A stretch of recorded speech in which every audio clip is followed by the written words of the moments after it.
This is IAQ Radio, Indoor Air Quality Radio, the voice of the indoor air quality industry, with your hosts, Radio Joe Hughes and the Z-Man, Cliff Zlotnick. And now, Radio Joe Hughes.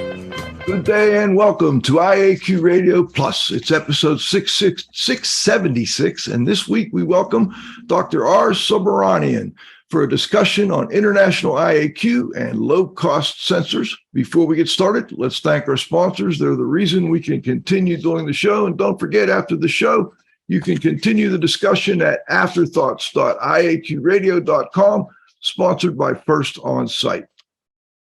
Our marquee sponsor is First On-Site at firstonsite.com. Our association sponsors are the American Conference of Governmental Industrial Hygienists, ACGIH.org, the American Industrial Hygiene Association, AIHA.org, the Cleaning Industry Research Institute, CIRI Science.org, the Institute for Inspection, Cleaning, and Restoration Certification, IICRC.org. Industry sponsors are AEML Laboratories, AEMLINC.com, Particles Plus, ParticlesPlus.com, TSI Inc., TSI.com, Sunbelt Rentals, SunbeltRentals.com, April Air, April, AIRE.com, Healthy Indoors Magazine, HealthyIndoors.com. And now you can win a cool prize. It's time for the IAQ Radio Trivia question. Be the first to correctly answer. Simply email your answer to czlotnick@cs.com. Or if listening live, just text your answer from your computer. And now, here's the Z-Man. Hello, everyone. I'm happy to report that Dr. Neil Zimmerman, PhD of Glendale, Wisconsin, was first to identify noble gases as the term used to refer to the group of elements listed in Group 18 of the periodic table. The IAQ Radio Trivia question for today, September 22nd, 2022, has been sponsored by TSI Inc., an industry leader in precision instrumentation for monitoring indoor air. Learn how to expand your IAQ investigations at tsi.com. Here's today's IAQ Radio Trivia question. Name the company credited with developing the first portable device for sensing a toxic gas during mining operations. Back to you, Joe. All right. So this week we've got Dr. Subramanian. He is a senior scientist at the Environment and Sustainability Center of the Qatar Environment and Energy Research Institute, where he leads research on sensors for air quality and climate, with applications in outdoor air quality monitoring and forecasting, IAQ management, and measurement of greenhouse gas emissions. He's also a research fellow at the Kigali Collaborative Research Centre in Rwanda, and an adjunct faculty member in the hometown of IAQ Radio at the Department of Mechanical Engineering at Carnegie Mellon University. Welcome to the show. Great to be here, Joe. Thank you for inviting me. It's great to have you, and looking forward to a great discussion here. You bring up a lot of great memories when I think about the days back in the Pittsburgh area. I went to the University of Pittsburgh and spent a lot of time close to CMU, so it's great to have a fellow part-time Pittsburgher on our show. But I'm kind of interested in your background.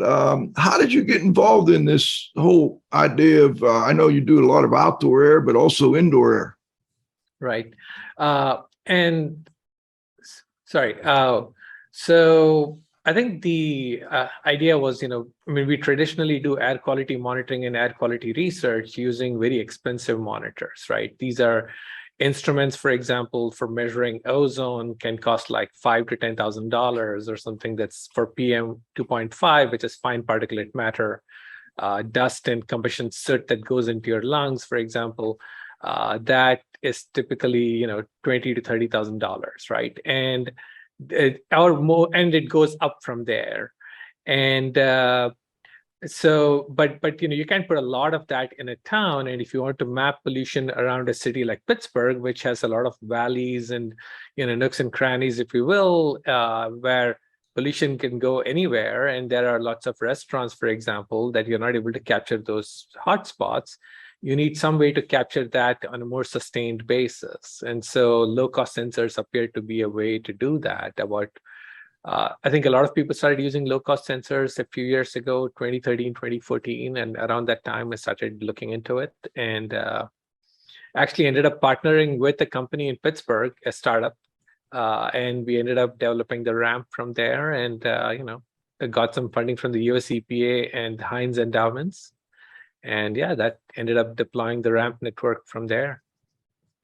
And we're going to go into a lot more detail on that topic in a moment. But before we do, I'd kind of like to get your international perspective there. You're at the the Environment and Sustainability Center in Qatar.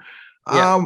What's the, I guess, how aware are people in Qatar about indoor air quality? Is it even on the radar?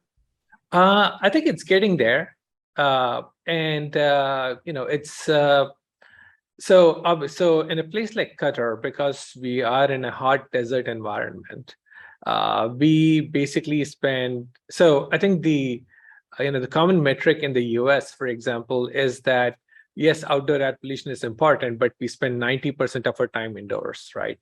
In Qatar, for the most part, it's probably closer to 100%. And that's just because it's just really hot outside, or else it's really hot and humid outside. There are 2-3 months of the year, typically November, December, Jan, maybe Feb, where it's cooler and much more pleasant. Those are the best times of the year in Qatar. And it's pretty nice out. But most of the other months, it's really hot. You spend most of the time indoors. So I think people... I think so. We have actually started looking at this. I think there are people who are interested in it, and there's industry that's looking into it. Plus, there's moves towards indoor air quality regulation, if you will. I wouldn't call it regulation, but definitely interest from the authorities about how do we improve indoor air quality. And so, yeah, it's definitely gathering. People are more aware of the problem and are starting to look into that now. And we were talking before the show a little bit about outdoor pollution where you're at now. And I automatically, like many people, probably assume it's from, the gas and oil industry, but I didn't think of the big particulate matter issue that you deal with. Can you talk to us a little bit about what the biggest particulate matter issue is? Well, I mean, so we are still, so there hasn't been a lot of air quality research in Qatar. Right. I mean, there have been a few studies, but not a lot. And this is true also for the Middle East. But what we do know is that Qatar, like the Middle East, is, in a big desert environment. And so you do have sandstorms, for example, and which do contribute a lot of PM 2.5 and PM10 dust pollution to the city. There is a lot of construction activity going on, which also contributes a lot of resuspended dust, for example. And there's also lots of traffic. So there isn't a very strong public transport infrastructure here. It's all cars.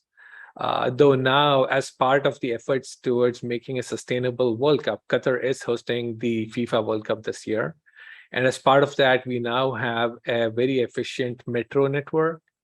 And for a lot of the matches, for a lot of the stadiums, the best way to get there is the metro, and people actually are taking the metro. So we'll see as it improves. But right now, a lot of the pollution does come from cars, does come from trucks, does come from buses, like any other city. But there's a huge component of dust pollution from the desert. Whenever the wind blows and picks it up, there's also some transported pollution from other industrial facilities, our neighboring countries probably. But Qatar itself, we are a gas-driven economy. Natural gas is our biggest export and biggest product. So not so much oil processing. I know in many countries, cooking is a source of indoor air quality issues, and in the United States as well, when we have gas cooking. What's the predominant? Is it mostly gas stoves? Well, my house has electric stoves. Electric, okay. But I think a lot of people here do have electric stoves. I don't think I've seen it. I mean, there's probably also piped gas, but that's probably that is a natural source of cooking fuel if you really want it here, right? Because we do produce a lot of natural gas. And I noticed in your bio, you're a research fellow at the Kigali Collaborative Research Centre in Rwanda. And I was a little surprised a few years back. I do these indoor environmentalist courses. I used to. Now Luke Guard's taken those over pretty much. But we had some people come over from Africa for a 5-day class in indoor air quality. I was really surprised. What kind of, when you were working in Rwanda, what kind of, I guess, how knowledgeable or how aware are people of indoor air quality issues there? So I think it depends on who you're talking to. I think historically there is a lot of, so the health burden from air pollution, I think, is evenly split probably between indoor air pollution and outdoor air pollution. And that's because in a lot of countries in Africa, people often use charcoal or wood to cook, right? I've been to rural Rwanda and rural Tanzania where there isn't electricity, and so people just use 3-stone fires. This is the traditional way of cooking with wood, and that leads to a lot of smoke indoors, right? And people have been trying to change that. I think there's been a lot of research effort on trying to do clean cook stoves or cleaner cook stoves, but that hasn't really made a lot of headway. I think the people, I think scientists are generally aware of the problem. Public health people are aware of the problem, which is why you have people coming and taking a class on indoor air quality, for example. In gas, generally gas and electricity are expensive in a lot of countries in Africa. So people tend to use charcoal and wood for cooking. And so that leads to a lot of indoor air pollution. Yeah, I'm just curious, in the Middle East, and I see in ASHRAE publications and, with the new buildings going up and so on, but there's an interest in reducing greenhouse gas emission. At least there seems to be. And you kind of have to think, well, in countries with so much oil and gas, is that real? Is that interest real, or is it something that's kind of put out there as good publicity? Well, I think it's very real.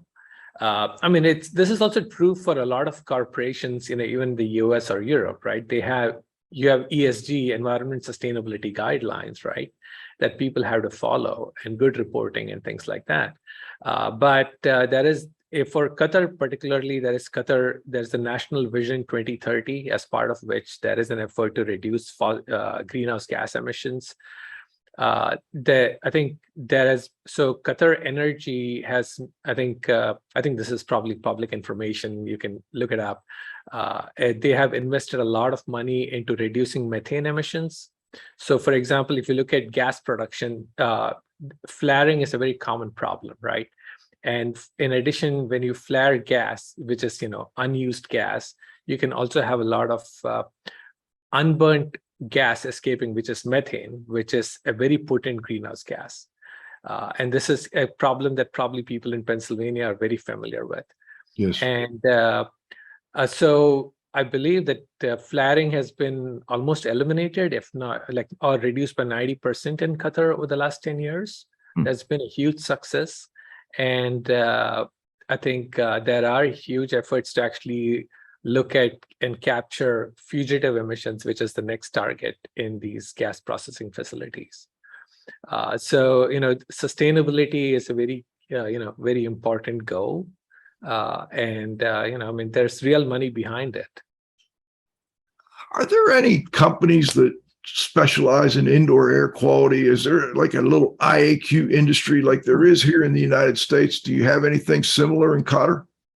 Yeah, we do have the green building type, green building council type organizations here that do certify buildings, new buildings especially, and with the associated industry that actually does, your typical consulting firms that do some monitoring, whether it is periodic monitoring or not. I think a push will probably be for more continuous monitoring. I think that will come. I think that hasn't happened yet in the US. I think it's only, platinum lead probably now has air quality monitoring as more beyond just CO2, right? I mean, looking at PM 2.5 and VOCs and all that. But even that is just a one-time once the building is constructed. That isn't a continuous monitoring. I think Qatar is probably in the same boat, but there are moves to make it more continuous. And I think we're just as advanced as any other place. All right, let's go into the low-cost sensor topic here. I guess first, I see you on Twitter and you talk about low-cost sensors, and you were thinking about writing a book on the topic. And I'm wondering what got you interested in that topic. How did you get started dealing so much with low-cost sensors? Yeah, so coming back to this, the idea that we have So I worked at Carnegie Mellon for my PhD, and then I was working at Carnegie Mellon from 2013 as a research scientist. And the way we traditionally mapped pollution across Pittsburgh, right? And because Pittsburgh, as you know, has a lot of local hotspots that may be local restaurants or other emissions nearby, or because of the terrain, the pollution from some of our steel industry may go a certain way. The only way to actually map that was previously to take one of our mobile labs and drive around, right? And you had to, so number one, so either you have a stationary monitor that would be either at the Allegheny County Health Department in Lawrenceville, or it would be at the Carnegie Mellon University campus, for example, just one spot in Pittsburgh. Or you would put the same instruments in a van, like a Nissan van or whatever you have, and drive it around and make measurements. And Carnegie Mellon, the group at Carnegie Mellon, the Center for Atmospheric Particle Studies, of which I'm part, actually has those mobile platforms. And we have been doing those studies led by my colleague, Albert Presto, who's a professor in mechanical engineering. But the challenge is that you're only making measurements at the time the car is actually there on the street, right? And this is a lot of manual effort because somebody has to keep driving it around, and then you analyze all that data. So sometime around 2014, 2015, people started talking about low-cost sensors and putting out, this huge, organic growth, if you will. People started looking at these cheap sensors online and trying to use it.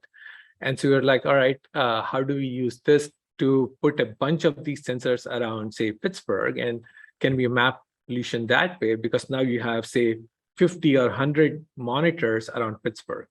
And so now we are monitoring 24/7 at 100 different locations or 50 different locations. That has really powerful implications for being able to capture, for example, where is the pollution in Pittsburgh? Where is it coming from?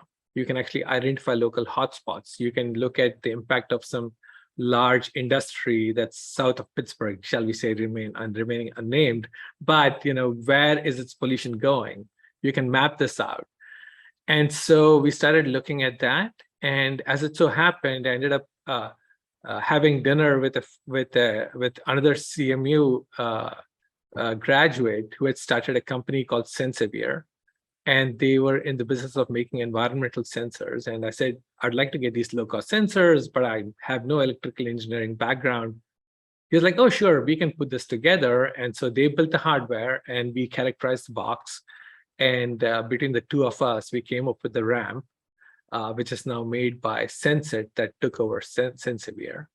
And they're currently based in Indiana. But that is how the ramp came about between industry in Pittsburgh and academia in Pittsburgh. And we got support from the US EPA through an air pollution monitoring for communities grant. And we also got support from the Heinz endowments, who have been fantastic.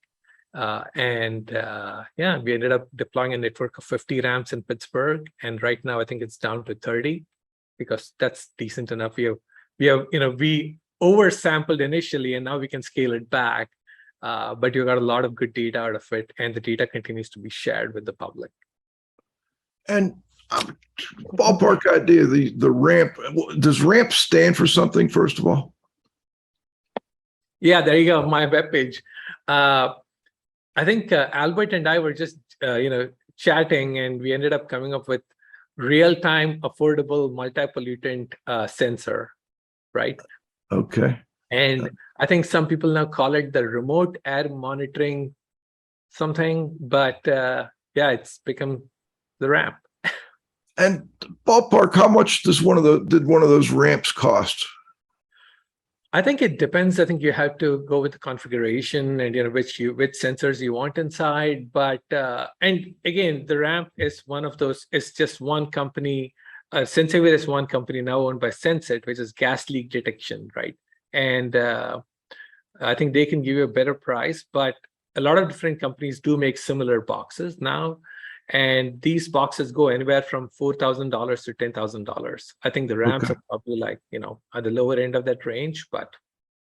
So these are a more. But the difference is, they sound still expensive, right? I mean, nobody's, I personally would be hesitant to shell out $4,000 from my own pocket for a pollution monitor, right? Right. It's not for everyone.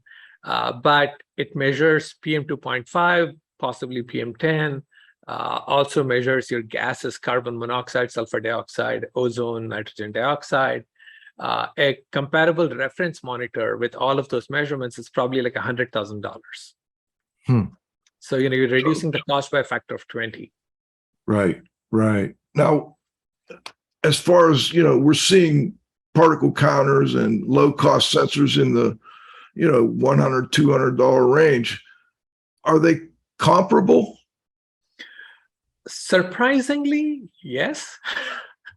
So, for example, you look at some of the ramp pictures, we actually have a little purple air sensor plugged into the base ramp for PM. Okay. So right now, what you're seeing here is a Met1 neighborhood PM monitor, the white cylinder next to the gray box. Right. Yes.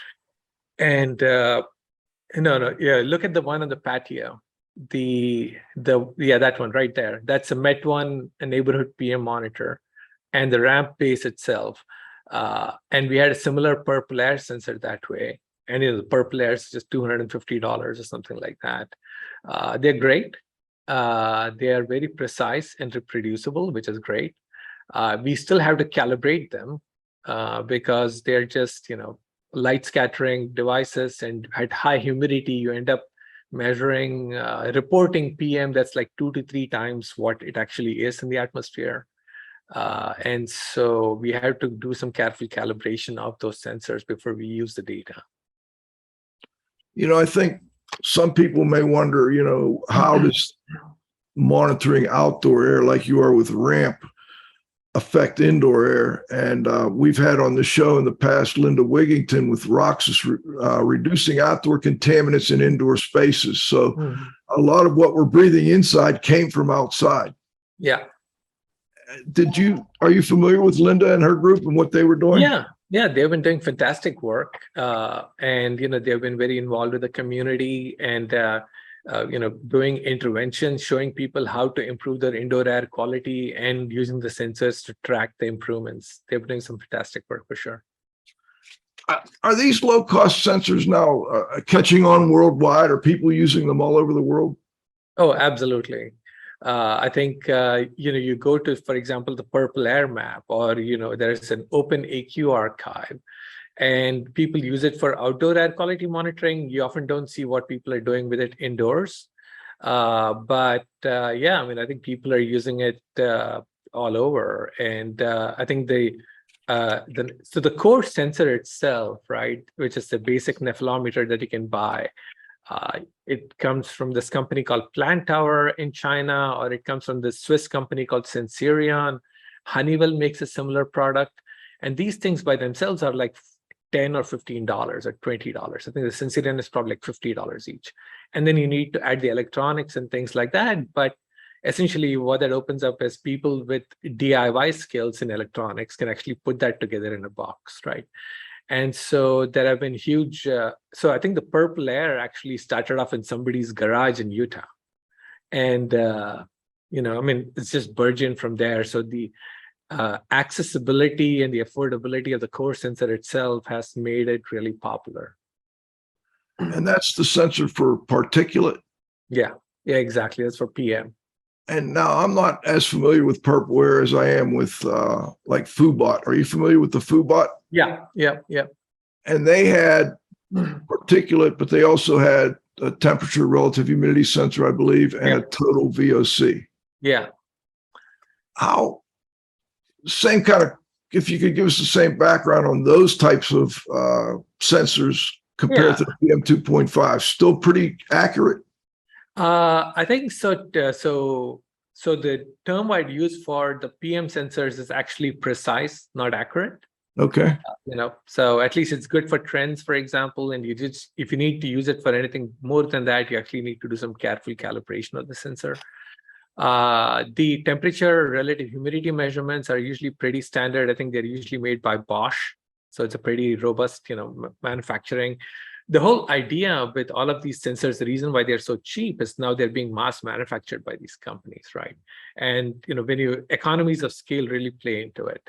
And so, yeah, exactly. You go to AliExpress, you can buy it for like, $14, depending on where you get it from. So temperature relative humidity, PM sensors are generally pretty precise. The VOC sensors, they tend to be, I haven't done a lot of work with them. We did test them out in Pittsburgh, and basically it was more of a humidity measurement because the sensor itself is really sensitive to a lot of humidity artifacts. It's sure, they say TVOC, but that just means that any volatile organic compound, you smell, leaves in your office, or somebody puts perfume or cooks or whatever happens, whatever smell happens, plus humidity, it probably gets captured. We don't know what part of it gets captured. But I haven't really found TVOC sensors that useful. But on the other hand, I'm looking at it from a very different perspective than somebody, the layperson would. And so, for the most part, I don't really, I haven't yet dug into TVOC sensors, and they're never really a concern for me. Understood. I will say though, one more thing I'll just quickly say. I think it depends on what kind of TVOC sensor that you're looking at, or a VOC sensor, for example. You get very cheap metal oxide sensors. You get differences in technology that are probably more susceptible to humidity. You get much more expensive photoionization detectors that run about $600 for the sensor itself. And those are actually being used in some really nice GC mass specs, for example. And, I think with careful, control, you can use them even in high quality scientific equipment.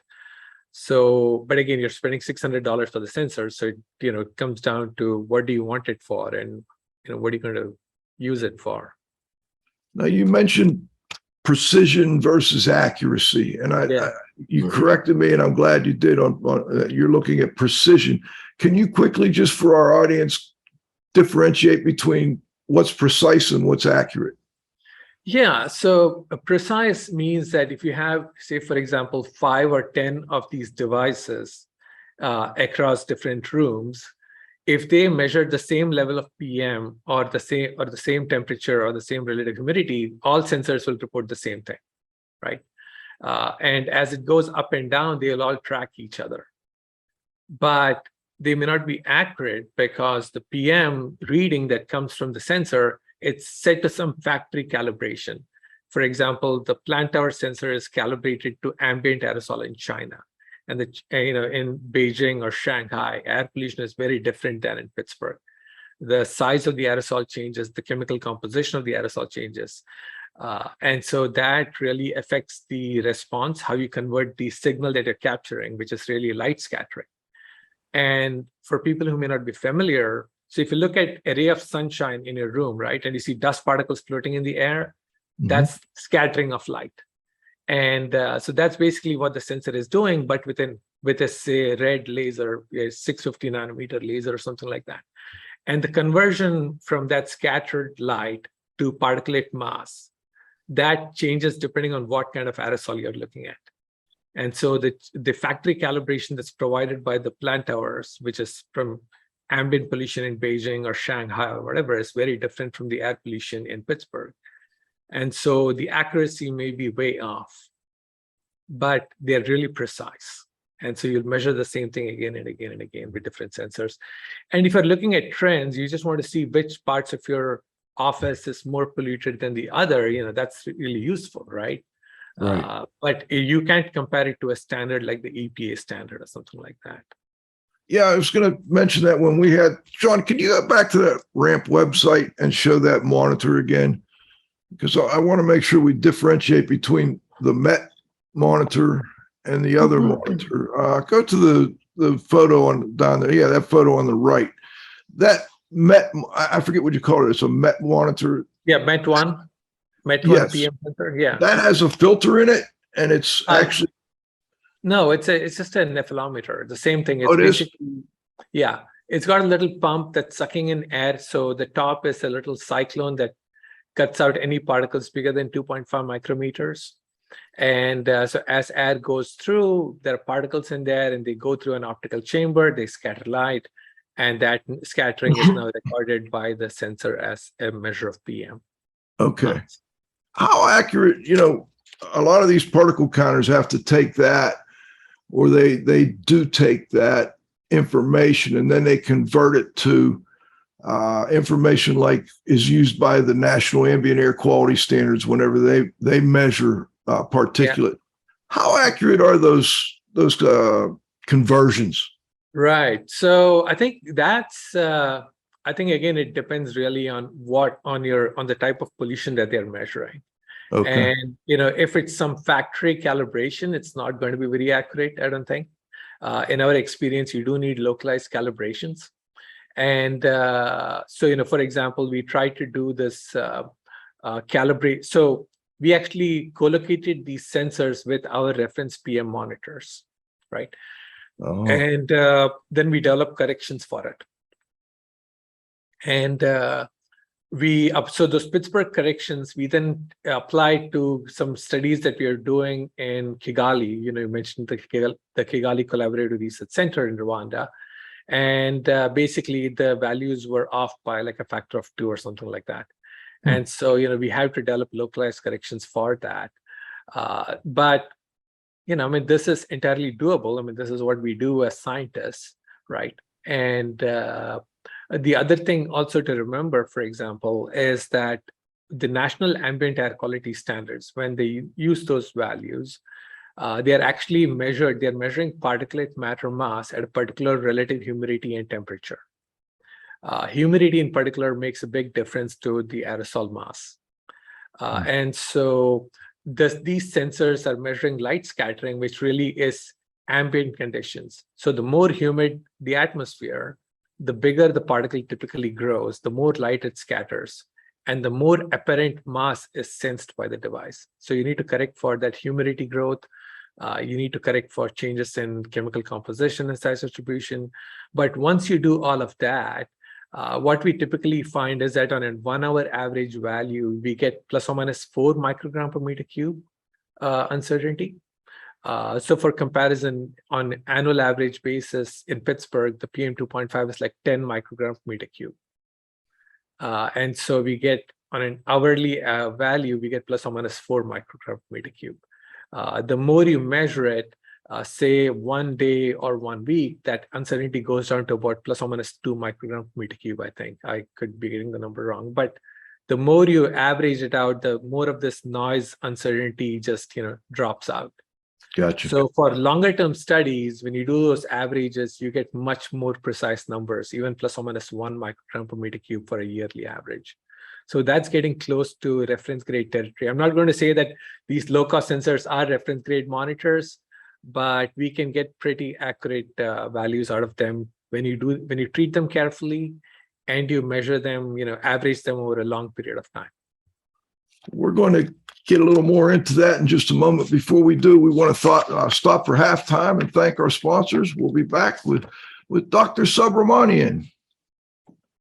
Our marquee sponsor is First On Site, your trusted full-service disaster recovery and property restoration company at firstonsite.com. Our association sponsors are ACGIH, Advancing Careers of Professionals in Environmental Health, Industrial Hygiene, and Safety, interested in defining their science. ACGIH.org. AIHA, Healthy Workplaces, A Healthier World. AIHA.org. The Cleaning Industry Research Institute. See more deeply through science and research. CIRI science.org. The IICRC, a nonprofit standards development and certifying body for the cleaning and restoration industry, IICRC.org. Industry sponsors are AEML Laboratories, free shipping, great pricing, same-day results with no rush fee, AEMLinc.com. Particles Plus, feature-rich particle counters and air quality instrumentation. Count on us. ParticlesPlus.com. TSI Inc., an industry leader in precision instrumentation for monitoring indoor air. Learn how to expand your IAQ investigations. TSI.com. Sunbelt Rentals, availability, reliability, and ease for all your IAQ and restoration needs at sunbeltrentals.com. April Air, healthy home, April, AIRE.com. And Healthy Indoors Magazine, a free online magazine for industry professionals and consumers, healthyindoors.com. All right, we're back with Dr. Subramanian. Let me ask you, what led to the surge in this sensor availability worldwide and the cost coming down so much? Was it just competition between the Chinese, the Swiss, and whomever else? That's a great question. So honestly, I mean, I'm going to guess here as I haven't really dug into it. I do know that the company that this is actually very relevant for IAQ Radio. The company that the reason that the plant tower sensors are so phenomenally precise, excellent products, and really cheap is because this company called Plant Tower makes them in China for air quality monitoring in ducts, in HVAC systems. Oh. Okay. And I think part of that can be traced back to, for example, the Beijing Olympics, right? Think of and I think around that time, there is also the US Embassy putting out the reference PM monitor in Beijing, and that led to a huge outcry because the government was not releasing their data, right? The Chinese government, and the US government put it up on their website because it's, public taxpayer funded data, and they had to put it up on a website. And the local Chinese population, they saw it and they were like, why are we breathing such bad air? And that led to a huge interest in air purifiers and filtration systems. And that probably led to this company called Plant Tower saying, how do we know if a filtration system is working? Let's put a sensor in there, right? And they make basically millions of these sensors each year because they're putting it in all over the place, all the buildings, HVAC systems, whatever, right? And so the magic of mass manufacture leads to reproducibility and low cost, essentially. And that led to essentially increased interest. Now people start looking at, okay, how do I measure air quality on my own? Oh, there is this cheap sensor that's available. How do I make it work?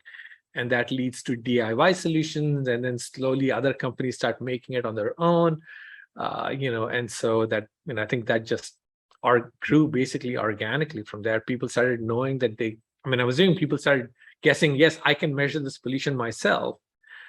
Now, what the values are, we already talked about the technical details of why that's not accurate or not. But on the other hand, this is something that people can do really quickly rather than trying to rely on a sensor on a government monitor that's like maybe, in Lawrenceville and you live in, Swissvale, and is it really representative? No. So, but in general, I would imagine that's how it really happened. And do you think there will be others getting into this? It seems like the price is so low now, it's might be tough to make a ton of money on this. Yeah, I think there are a lot of companies who actually make sensors, right? And The plant tower is actually a little bit more expensive than the other sensors that are on the market, right? It's like $12, $13, $14. They have a variety of different products, some with 2 lasers, some with little motors and things like that. So about a few of these things. But there are other companies like Shinye, for example, and a lot of other similar companies which make like $3 PM sensors. And I think there is some technology differences. Sensorion, I think, is typically like $50 for a PM sensor, but they have a nice little sheath flow inside to protect it, so that lasts a bit longer. But there's different products that come there, and I think I'm a big believer in COTS, commercial off-the-shelf products, as much as possible. If it works, I'm really interested in what you do with it rather than trying to build it myself. But on the other hand, I'm sure somebody will come along with a better product soon. And there are better products. These sensors, while they are great, they have significant deficiencies. So for example, what I've found through my research is that and others have also done the same similar tests, and a lot of lab studies and field studies in the US and in Europe have found that these sensors are really good for measuring particles smaller than 1 micrometers. So it's what we would call PM1, but not really for larger particles, so like dust. So, a company may say that they're reporting PM1, PM2.5, and PM10, but in reality, all they're measuring is PM1. And so, if you want to measure dust, which is more important for, say, construction activities, for example, then you need actual optical particle counters. And those are generally more pricey. I think the best one that we have right now is like $400. I was going to ask you about that because I've seen, people buy particle counters and they could be 1,000, 2,000, sometimes more. You think now we can get pretty reliable, and I guess we're going to say precise, and are these also accurate particle counters in that $400 to $500-$600 range? You can actually, but this is the bad sensor itself, right? And I think one of your sponsors, Particles Plus, of course, TSI, right? These are the leaders in particle counting and particle sizing technologies. Right. Particles Plus is really nice, has quite a few really nice particle counting products, particle sizing products, but those are real optical particle counters. TSI does excellent work in particle counting and measurements. They are basically the world leaders in that. But those things are typically several $1,000s, right? And but there is, as far as I can tell, there is just one product from this British, developed at a British university and now manufactured by AlphaSense, that has an OPC, and that's an actual optical particle counter, and that's actually $400 for that. I think it's not as precise as you would get from Particles Plus or from TSI, but it gets you much closer to the affordable sensor range, if you will. There aren't a lot of products like that, though, unfortunately. Now, there are a lot of people now promoting these low-cost sensors, $100, $200, maybe $300 range for HVAC contractors and, people who are in people's homes on a regular basis. Maybe they leave a sensor there for a week or so and come back and collect it and get the data. I think there's value there, but I'm wondering, what are the things they should be watching out for when tradespeople buy these particle counter or low-cost sensors, let's say, in general, not just particles, but everything. What should they be watching out for? Oh boy, I think if it's a contractor and they have to actually follow some sort of OSHA regulation or something like that, right? You might want to see if the manufacturer says this is calibrated to some NIST traceable standard, but obviously then this becomes really expensive. Ideally, what I would do, what I tend to do is I usually end up number one, asking people if other people have used it, number one. Number two, if I can afford it, then I would buy 2 or 3 of those units and run them together and see if they actually report similar numbers. And if they are precise, that's a good measure of, at least relative differences in air pollution. Accuracy is still a challenge because, you're trying to, not everybody has access to reference grade monitors. You can't really check the quality, and you're reliant on the manufacturer to tell you the values. But we're finding that, for example, the manufacturer values are based on some calibration in a factory somewhere, which is not representative of your local conditions. So you don't know how well it works. And so I think I didn't have a good answer for that, unfortunately. No, I think you did actually. That just comparing, because most of these guys are going to have more than one. Yeah. So I think a key point is to compare them and make sure they're precise. They're measuring about the same amount. Right. And I think I think especially if you're in the US, the US EPA makes their ambient air quality data publicly available. So you can just leave it outside on a reasonably dry, clear day and just let it run for a day or so, and then compare it to the nearest monitor. Right. Okay, interesting. I'm wondering, we've had a lot of supply chain issues in other businesses. Were the supply chain issues that were felt worldwide in other types of industries, did they have the same problem with these sensors? Yes and no. I think it's more because of the electronics, right? Because the sensors themselves, you might be able to get it, but some of these electronic boards, even the sensors actually are sometimes on back order for several weeks or several months even. And so I think that it definitely is a concern that most of the production is in China. And that has issues for the United States, for example. Even a country like India doesn't like Chinese products for geopolitical reasons. But I think there's also the whole supply chain issues. But there's a lot of local manufacturing as well, I think, in different countries.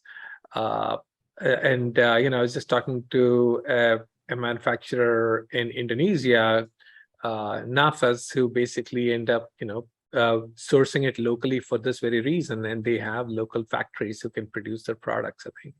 I hope Piotr doesn't mind me mentioning that, but I think there is, for example, Honeywell probably produces their products in the US, right? And I think it depends on where you make it. But yeah, I think there's definitely challenges in the electronic side of things for sure.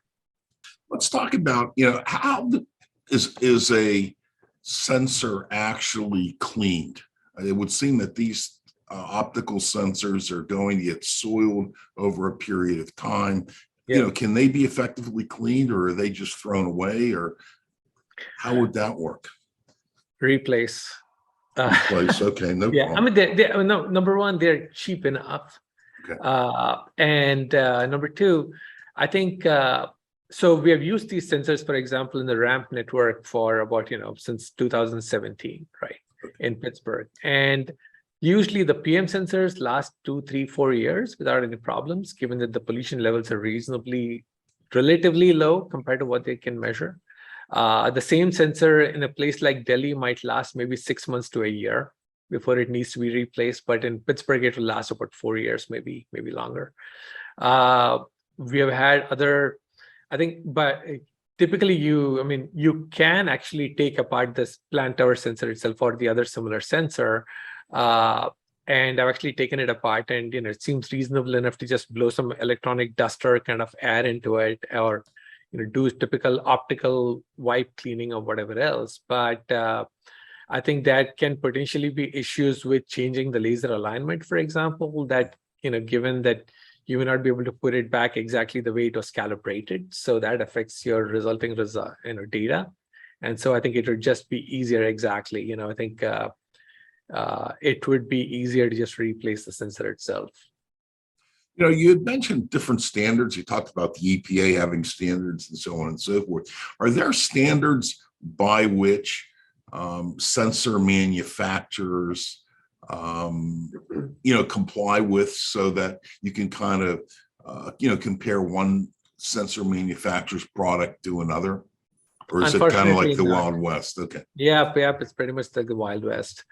I think there have been efforts to put together some testing guidelines. I was involved in a workshop with the US EPA and other experts in the US, looking at how do we actually do performance targets for evaluation of sensors. So for example, you can set some performance guidelines, say, does your sensor meet these targets, right?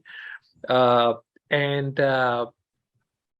think one of the challenges is that, for example, some devices that you certify, the certification process itself takes a couple of years.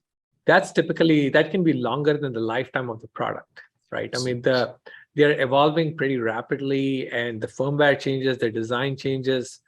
And so it's really not worth it for the sensor manufacturer to go through a long drawn-out certification process. The other option, though, is for sensor manufacturers to actually send their devices to an independent testing agency. For example, the South Coast Air Quality Management District runs this program called AQ-SPEC, Sensor Performance Evaluation Center. A lot of people find that resource very useful. I think it's fantastic. It's actually run through a guy I knew in grad school, Andrea Polidori, and his colleagues, Vasilios, and others. But they are basically getting sensor manufacturers sending them devices for testing, like 3 devices. So you have replicability being tested. They run it against reference grade monitors. And they run it for about 2 or 3 months in the nice, Southern California climate. And you get some really nice results on precision as well as accuracy.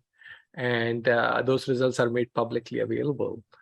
I think there's probably, 200 devices tested and reported on the website right now. So manufacturers could actually do that, right? And show that, look, our devices are tested and there's a performance by an independent agency. It would seem that in your climate, air conditioning would be very, very important. And it is. and typically with air conditioning, there's moisture generation. You really can't get around it. Particularly in the areas where the coils are, and we end up getting leaks. And in certain situations, you get moisture into the systems, and so on and so forth. So it would seem that perhaps mold might be an issue, in commercial, probably even residential, institutional air handling systems. Could you comment on that? Actually, that's not, I would probably not be able to comment on that. I think that's not, mold, unfortunately, is not something that can be measured with sensors as such. Okay. And that really that's a bioaerosol program. I have colleagues here at QEERI who actually work on that. But we have been looking at some indoor air pollution and including bioaerosols, testing it in different places. But I think that is still, subject of ongoing research. Right. Well, it's, you're not going to necessarily be able to identify, but you certainly would pick up, if I suspect if there were a lot of spores in the air, correct? Yeah. Mm-hmm. Well, I think still the measurement of those spores, I typically think the spores are going to be like larger than 1 micron, right? The size is larger than the sensors can measure, so it's not particularly. Okay. Yeah. What about wildfires? In the United States, it seems that every year we get more and more wildfires. And I'm just wondering, if you have any experience or any recommendations for, how sensors could be used, before, during, and even in cleanup after wildfires. Yeah. Actually, there was an EPA wildfire sensors challenge a few years ago, and the ramp actually won that challenge. By the way, I should make it clear that I have no financial stake in the company that makes the ramps. We ended up just, not doing that. So they did win the EPA wildfire challenge, and I think even the purple airs themselves, I think a couple of ways that they're particularly useful. The EPA themselves have been producing enhanced air pollution and warning maps for wildfires. And so they actually track where the fires are, the smoke is, through sensor networks that are already independently deployed, and they incorporate that into their maps. So you can actually go to the EPA website and look up where the pollution is closest to your house and maybe avoid that, for example. The other one is to potentially have one of these sensors inside your house and one outside your house, right? And you look at data that way. And if they are similar to each other, that probably tells you there is some infiltration going on. Your house is not well sealed, which can be a problem during wildfires. So maybe you need to get some, some HVAC people coming in and taking a look and sealing up any leaks, for example. So that's one way that you could use it. But I think that's definitely a huge potential for people to, for example, even simply avoid going outside, right? I mean, if it's really polluted outside, but you have an air purifier, you can stick an air purifier outside because it's not going to clean up the air outside. Right. The pollution is always there. But if you put it inside, then you have an air purifier going on. You can reduce the air pollution. Any infiltration will be cleaned up. But you basically know when to turn on your air purifier, for example. So those things, those sorts of personal actions that people can take, right, to control their indoor environment, can be really enabled by the use of these sensors. I think I'm back.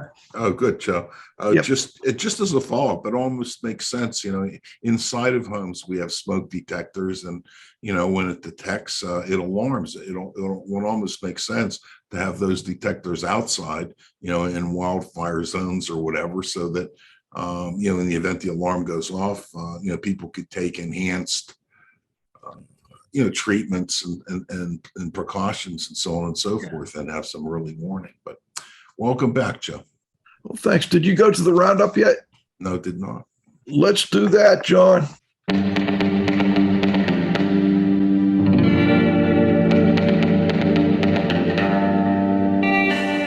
The roundup is brought to you by Epa Air, providing healthy humidity, ventilation, and air purity solutions for new and existing homes. Epa Air, healthy air, healthy home at aire.com. All right, I'm back. I don't know why, but the electric seems to go out here on Fridays at 12:45, but I am back. Anyway, you've looked at a lot of these different sensors and low-cost monitors. Obviously, it sounds like there may be some you think are better than others. Is there any you'd recommend? Oh boy, you're going to get me into trouble, aren't you? I'd rather not, but no, that's fine. I think generally speaking, so the core sensor itself, there are options, obviously. I haven't tested all of them, so I can't say for sure, but generally speaking, the devices, the general PM sensors that are plant hour based or Sensorion based, they are generally pretty good, at least precise. And so, but again, this just comes down to the manufacturer who's actually integrating the device, the sensor into their device, right? And there are quite a few manufacturers around, and sometimes the way they package the device, the sensor into the device also can make a difference to the performance. The simplest is really, I'm still struck by the genius of the Purple Air. It's a really simple device, and the sensor is exposed directly to the air with no interference in the middle, and it's a really easy to deploy device. So I love the Purple Air. There are other products as well from other manufacturers.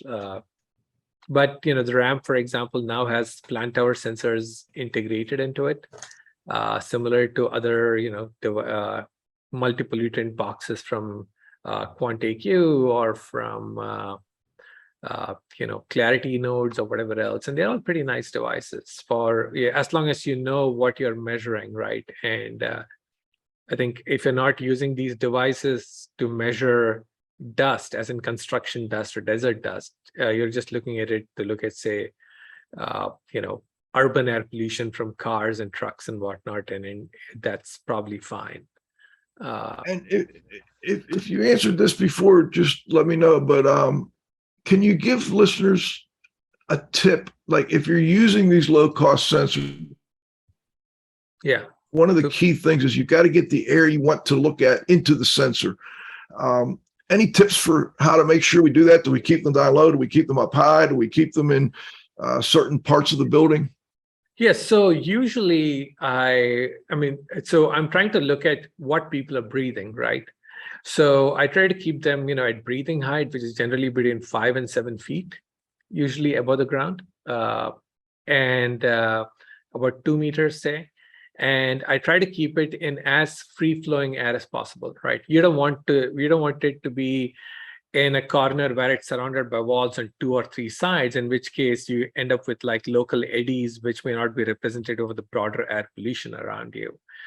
So for example, if you brought up that the website with the ramp, Cliff, you had the patio, for example, which is, fairly open, and it's on a pole. Or in the tripod in the yard or in a rooftop pole, there is no visible obstruction, within a reasonable distance. And that's really what you want to do.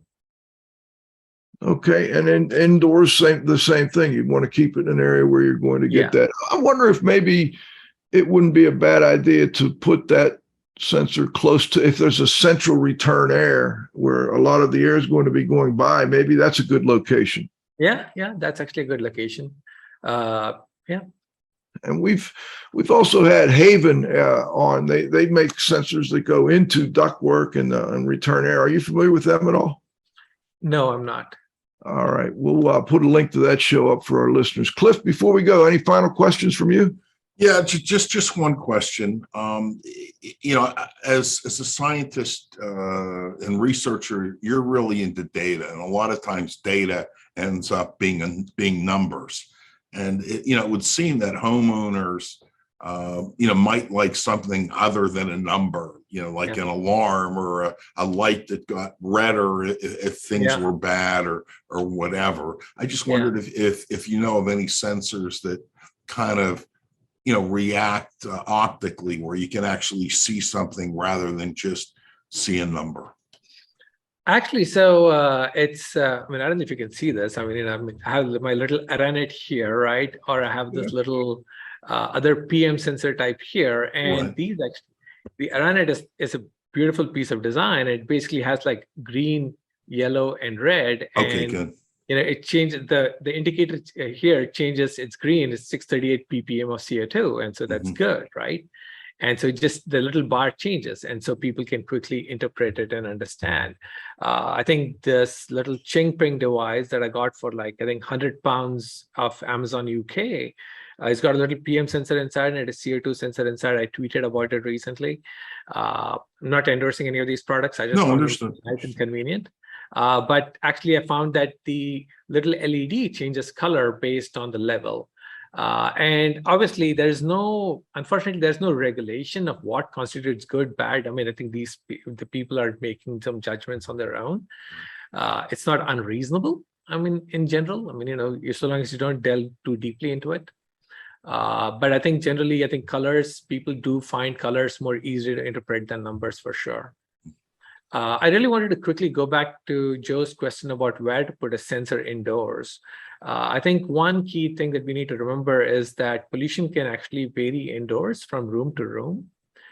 So for example, there might be kitchen activity, somebody's cooking, for example, and whatever you're cooking, that if you put the sensor in, say, the living room or, close to, the vent out, you may not be able to see what the pollution is in the kitchen because that has a range hood or whatever. But there is pollution, that smoke or the gas pollution that comes out is spreading in the kitchen as well. So you may want to consider at least one sensor in the kitchen, for example. So. Very interesting. I really enjoyed this. I wonder, before we go, is there anything we missed that you'd like to add?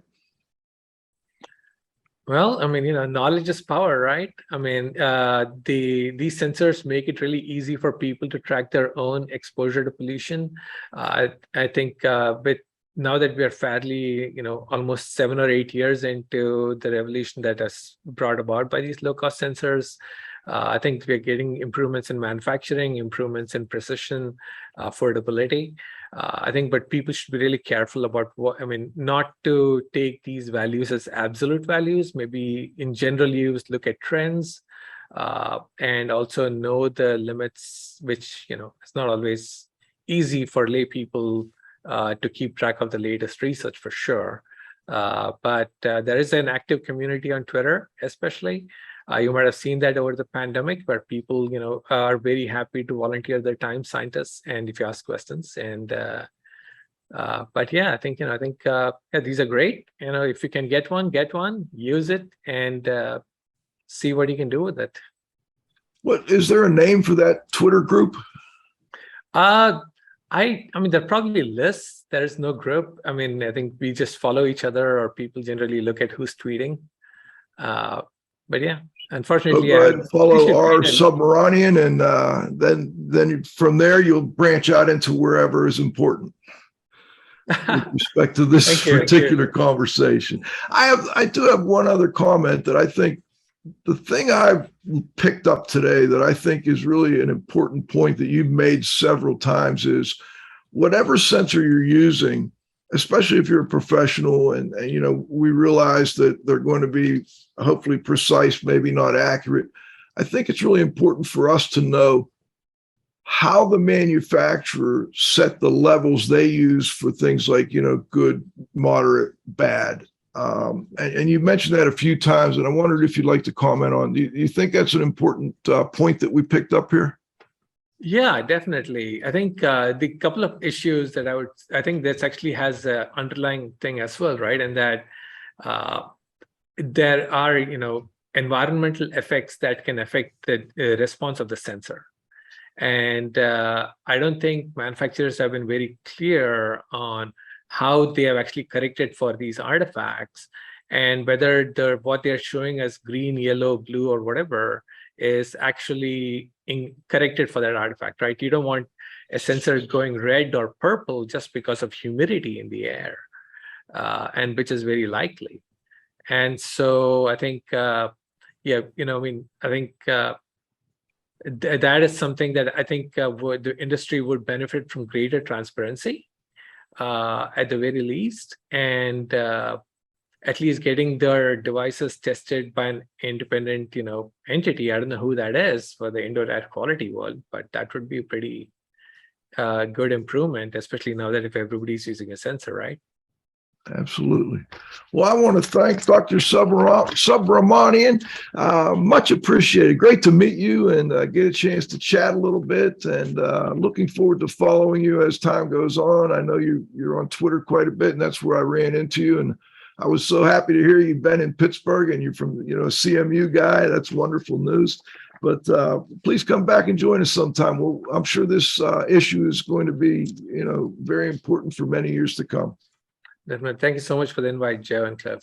Good talking to you. All right. I also want to thank my co-host, the Z-Man, Cliff Zlotnick. Of course, John, you got to have faith at the controls. He's got a busy day today, cleaning up my mess from the electric going off. We'll get that fixed up. I also want to make sure we thank our sponsors, most importantly, our audience. Please come back and join us next Friday at noon for the next episode of IAQ Radio Plus. For IAQ Radio, I'm Spike Reel saying thanks for listening.